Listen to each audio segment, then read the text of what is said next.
the electoral process that is taking place in the United States. We are joined from Washington by our special envoy, Carlos Montero. Welcome, Carlos, to From the South.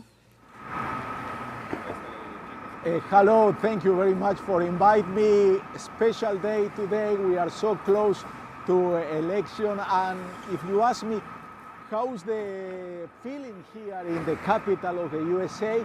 Uncertainty. All the polls, they show it a very close election tomorrow. Kamala Harris, Donald Trump, they are on a technical tie. People don't know what's going to happen. I've seen a lot of stores that people are scared of the windows, the big windows, and they are putting flags of good to protect them just in case tomorrow there is any kind of violence if mostly Donald Trump followers don't accept the result. What's going on today? Today is the last day that the candidates have a chance to convince the voters. Kamala Harris is going to be the whole day in Pennsylvania. Pennsylvania is a very important state. It's a state that could define the election. Usually it's called, there are 7 states in this election that could go from red or blue, either one, like a pendulum. Pennsylvania is so important for Kamala Harris. She's going to put all her energy there. She's going to different places, different cities, and at 9 is going to be a big finale of her campaign, a big finale that's going to be Lady Gaga, Oprah Winfrey. Oprah Winfrey is one of the most important journalists here in the USA. We are paying a lot of attention what she's going to say. This past weekend, Saturday and Sunday, on Sunday she said, "I'm tired of violence, I'm tired of insulting, I'm not going to do any more of this." And she didn't mention Donald Trump. You know, the two of them are in a very fierce adversary. Donald Trump, what he's going to do? Donald Trump, he's going to visit 3 states. The same, 3 states that could go either Democrat or Republican. He's going to start in North Carolina, in Raleigh. Then he's going to go where is Kamala, in Pennsylvania. He's going to visit 2 cities in Pennsylvania, and then he's going to close in Michigan, a big finale of his campaign. Let's go to see what's happened there. A lot of news this past weekend, Saturday and Sunday. Trump, like always, say things that scare people. For example, let me tell you, he said in one of those meetings, he said, "You know, I was a victim of 2 terrorism attacks." That's right, he was victim of 2 terrorism attacks. "I wouldn't be scared if somebody wants to shoot me again, that the bullet went through the media, the journalists, the fake media. I wouldn't mind if that happened, you know, something that you cannot believe." He said that. But tomorrow is going to be the big day. The decision is going to be on the American people, and let's see what's happened. A lot of people ask me, are we going to know the results by the end of the day tomorrow? It's going to be very difficult. We are going to see around 9-10 p.m. that the station are going to start saying what station they think, what state they think each candidate won, but it's going to be so close, that race, that very difficult, that tomorrow we go to bed knowing who is going to be the future president of the United States. teleSUR is going to have a very important coverage. We have a big team here in Washington. We are going to broadcast for teleSUR Espanol and teleSUR English. And I hope you have a chance to be with us, because it's going to be an historic day, and you are going to get all the details here in teleSUR Spanish and teleSUR English. Back to you. Thank you, Carlos, for all the information from first hand. We were talking to Carlos Montero, teleSUR's special envoy to Washington, one day away from Tuesday's key presidential election in the U.S. To offer more context on this key event, we invite to our studio in Caracas, Venezuela, professor and political analyst Danny Shaw, former professor of City University of New York, who was fired for defending Palestinian cause, who is also going to be joining us through the upcoming days, following and analyzing all the news coming from these U.S. elections. Welcome, Danny, to our studio. Thank you, Alejandra. It's beautiful to be here in Caracas with you all at teleSUR.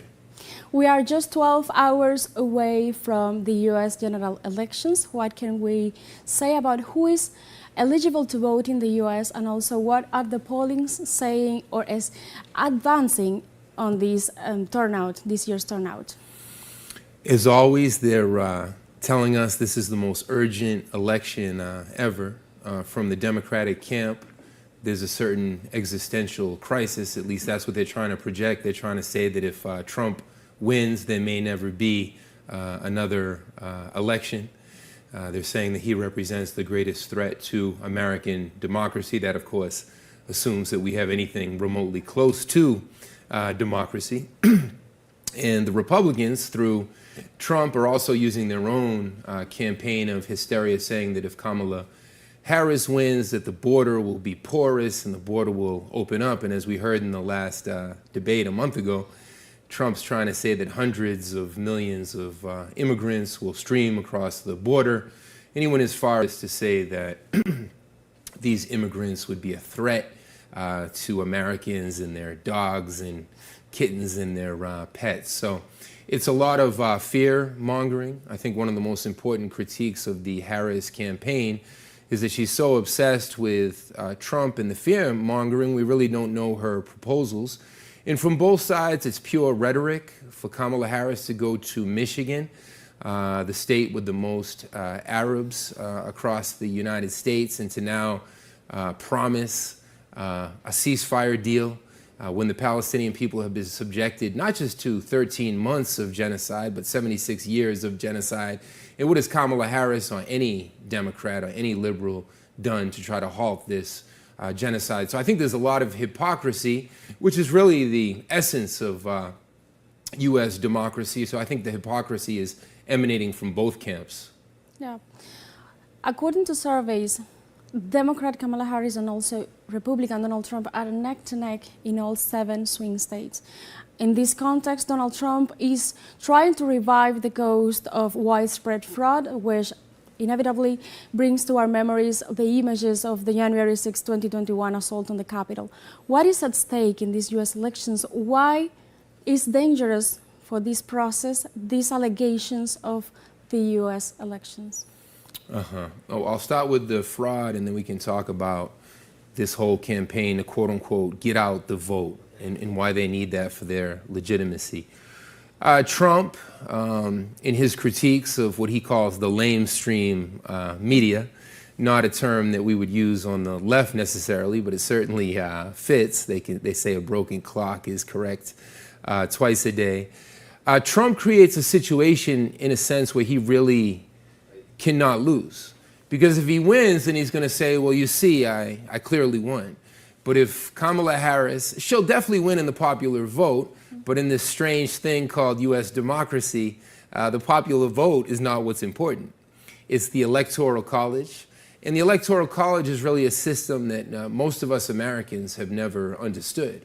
So when we're in other countries trying to explain U.S. democracy and the Electoral College, it's almost impossible to even explain. It's something we inherited from 1787 and the legacy of the enslavement of millions of Africans in the United States. And really, it's a shame, it's embarrassing that they continue to try to project that the United States is the greatest democracy in the world when it's not even by popular vote. We saw Hillary Clinton won by 3 million votes back in 2016. Still, she wasn't the president. So what Trump's going to do, if he doesn't win Pennsylvania, if he doesn't win Georgia, he'll scream fraud. Elon Musk, a study just came out that Elon Musk, the feudal owner of Twitter, we live in an age where a feudal king, a billionaire worth $200 billion can just purchase one of the biggest social media apps in the world. We see Elon Musk trying to buy votes for Trump through the super PACs, and if you sign up and sign these petitions that you're going to vote for Trump, you can be awarded $1 million. So the fraud is already there. The entire system is based on bribery and fraud. Most of our senators are millionaires, the vast majority. So it's really a plutocracy. It's a duopoly. Most American people don't truly have confidence in this system, but many will vote out of panic and out of the fear-mongering that I mentioned tomorrow, and millions won't vote. Millions will stay home or stay at work and refuse to participate. Millions of others can't vote because they have some type of crime in their past or they've gone through the prison system. So I think it's important to recognize around the world the disenfranchisement that so many people in this system suffer through. Tomorrow could top in 2020, 81 million people roughly voted for Biden, 74 million for Trump. I think tomorrow will probably break that and we'll see even more participation, because if you watch Fox News, it sounds like the end of the world if the Democrats win, and vice versa if you watch CNN. So I think that's going to create an ambiance that compels more people to vote. As you mentioned, these U.S. elections is overshadowed by the war in Gaza, the genocide taking place in the country, and also by the increasing attacks on Lebanon, all perpetrated by Israel. So is the Middle East crisis a point that could decide the voting intentions in states such as Michigan, as you mentioned, that has the largest majority of Arab Americans community? The genocide in Palestine is definitely one of the biggest issues, especially in Michigan. And even the fact, Alejandra, that we can say genocide in a TV studio, because you're never going to hear that from CNN, MSNBC, Fox. And it's important to call out those networks, and that's why they censor us on YouTube and across social media. All of those networks, whether they're coming from the liberals or the conservatives, are fully complicit in this Holocaust of human life. When they said never again, they were lying to us. It's certainly, they weren't thinking of the Palestinian people. They weren't thinking of the people in Sudan or the Congo or the blockaded peoples of Nicaragua or Cuba when they said never again. So this issue of the genocide looms large. We've seen this whole campaign that came out of Michigan of uncommitted voters saying that they absolutely refused to vote for the Democrats. Many Palestinian organizations and their leadership have the slogan, anybody but Kamala, anybody but the genocidal Democrats. And I think a lot of people, even though they see Trump's views in politics as odious, they can appreciate that Trump represents a monkey wrench to the entire system. And certainly the truly ruling class candidate is Kamala Harris. If you look at the FBI and the CIA, who are supposedly apolitical, but now they publish letters in the New York Times, at least they did in 2016, it's clear that they see Trump as an existential threat. They don't see Trump as presidential. So I think the genocide, I think Kamala represents the continuity, the uninterrupted continuity of the genocide. If Trump wins, he's such a loose cannon that we can't talk about continuity. And certainly the fact that Trump is threatening the US, NATO, Western European war on Russia, with how many Ukrainians trapped in the middle of this proxy war, Trump represents a legitimate threat to the ruling class. It's not from the left wing, as we would like. It's really from the extreme right wing. In fact, Trump has been subjected to 2 assassination attempts just in the past few months. And the latest assassination attempt, roughly 6 weeks ago, came from an individual obsessed with what he considered a liberation war in Ukraine and wanted to assassinate the former President Trump because he saw him as a threat to this ongoing war. They've invested hundreds of billions of dollars of our taxpayer money, the people and workers of Germany, England, France. This is a broadly unpopular war, but they continue full speed ahead, even though the surveys across the United States are in the 70th percentile of Americans who want this war with Russia to end. Thank you. Thank you, Danny, very much for your time here from the South. We were talking to our special guest, Danny Shaw, who is going to be joining us here in From the South for the coming days to analyze all the details of these US general elections. We're going to take a short break now, but first, we invite you to follow our special program dedicated to the upcoming US elections only on teleSUR, today at 9 p.m. local time, Caracas time, at 8 p.m. New York, Havana, and Quito time. We'll be right back. Stay with us. Just one day away from the presidential election in the U.S., we invite international analyst Yamir Shawour. Hi Yamir, thank you for your time here and From the South. Hello, Alejandra. Thank you for having me again from out the South. It's the final day before the U.S. presidential elections, as I mentioned before, and the last also opportunity for the candidates to deliver the pitch to voters. What are key issues in play today in the final hours of the presidential race? So it's great to be on this show right now. I'm here right now in the state of Pennsylvania, doing a little bit of door knocking. Um, uh, just observing how these elections are going on here. As you know, Pennsylvania is a key state for these elections, and right now we're seeing things being contested here in the United States between the two candidates. That would be Kamala Harris from the Democratic Party and ex-president Donald Trump from the Republican Party. So foreign trade, immigration, and other key issues are at the front of the candidate's agenda. How will these key foreign policy issues be influenced by the outcome of these elections, and how might they shift under the new administration? Well, so immigration has been a very important topic in this election, as a lot of people here in the U.S. have seen how Donald Trump, with his MAGA movement, make America Great Again movement, has attacked immigrants. That was his first wave of how he started his campaign back in 2016 when he called Mexican people coming over the southern border drug dealers and rapists. But as his attacks when it comes to migration is basically that if Kamala Harris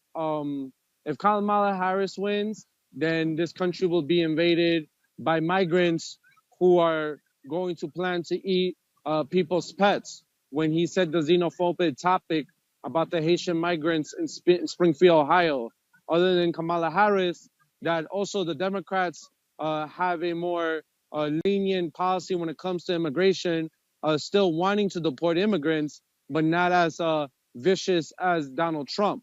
But overall, what the two candidates failed to see is that the migrants coming over the Mexican border, are coming because they're coming out of a necessity, and a lot of this necessity is connected with the foreign policy of the United States, interfering with the stability of the countries that they're coming from. Regarding the Middle East issue, these elections are overshadowed by the ongoing genocide in Gaza and also the increased Israeli aggressions against Lebanon, a war of terror that has left over 40,000 deaths.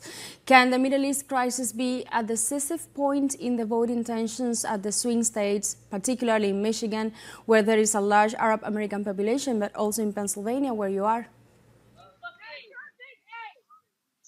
Most definitely. I believe that what is happening in the Middle East with the with the um, with the genocide being facilitated by the state of Israel has an effect in these elections. Um, as we know, Michigan is home to the biggest Arab American population, and many of them have been disillusioned by the Biden and Harris administration uh, with their lack of not doing enough for the situation out in Gaza, and also reprimanding the prime minister genocide um, um, Benjamin Netanyahu. So, uh, and also when it comes to the Trump administration, Trump is also in support of the state of Israel. As in Michigan could be a very tricky topic, knowing how it could swing, given the amount of Arab Americans, seeing how there was a Muslim community that were angry at the Biden and Harris and endorsed Donald Trump, as well as Kamala Harris and her vice president pick Tim Walz also campaigning in the state of Michigan. So it could go either way. Thank you. Thank you, Yamir, for all the informations. We were talking to Yamir Shabur, just one day away from Tuesday's key elections in the U.S.